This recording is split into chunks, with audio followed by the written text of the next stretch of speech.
সংসারে সারাদিনের কাজকর্ম সেরে সেদিন বিকালবেলা একটু বাহিরে ঘুরতে গেলাম। আর দিন শেষে রাতের বেলায় গেলাম আরাফাহিলের জন্য সারপ্রাইজ গিফট কিনতে। সব মিলিয়ে দিনটি কেমন ছিল সেটাই শেয়ার করব এই ব্লগে। আসসালামু আলাইকুম, কি অবস্থা সবার? আশা করি সবাই অনেক ভালো আছেন। এই তো নতুন আরেকটি ব্লগ শেয়ার করছি।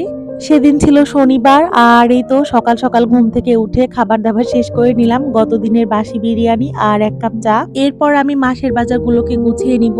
আগের দিন যেহেতু শুক্রবার ছিল, তো ওইদিন রাতের বেলায় হচ্ছে আরিফের বাবা বাজারগুলো নিয়ে আসে। তবে আমি সময় পাচ্ছিলাম না। তো এখন হচ্ছে আমি একটু ফ্রি আছি দুপুরে রান্নার আগে।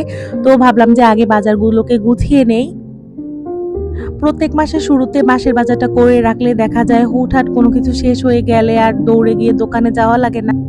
আর বাবা যেহেতু অফিসে থাকে, আমি মন চাইলে আসলে বাহিরে যেতে পারি না।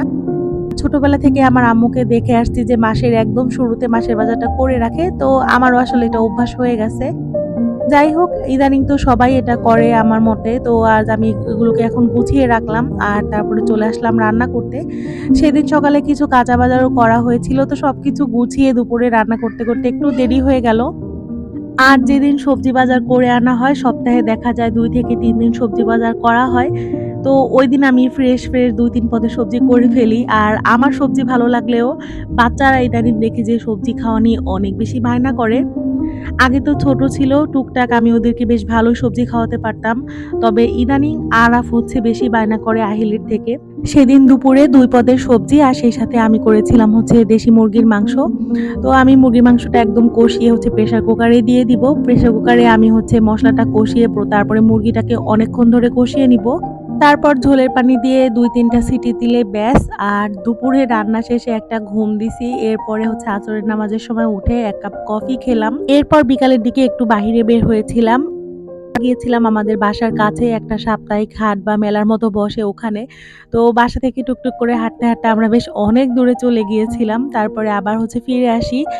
আর এই তো মেলা থেকে আরাফাইল ওদের ইচ্ছামতো খেলনা কিনলো। আমি টুকটাক জিনিসপত্র নিয়ে তারপরে হচ্ছে বাসার নিচে এসে কিছুক্ষণ বসে থাকি।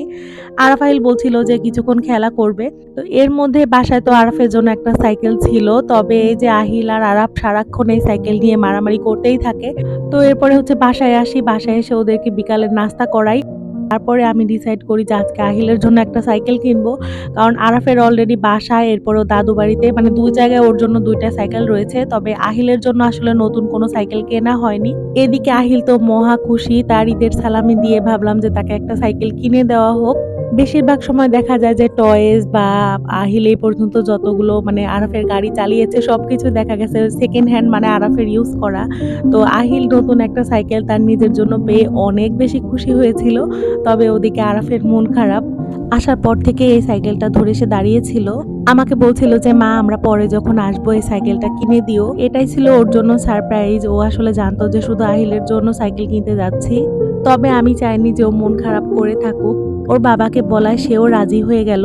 আর আগের সাইকেলটা দাদু বাড়িতে পাঠিয়ে দেওয়া হবে, যেন আর কারোই মন খারাপ না হয়। তো আমার বাচ্চা ২ টার জন্য সবাই মাশাআল্লাহ বলে দিবেন আর দোয়া করবেন। ভালো থাকবেন সবাই। আল্লাহ হাফেজ।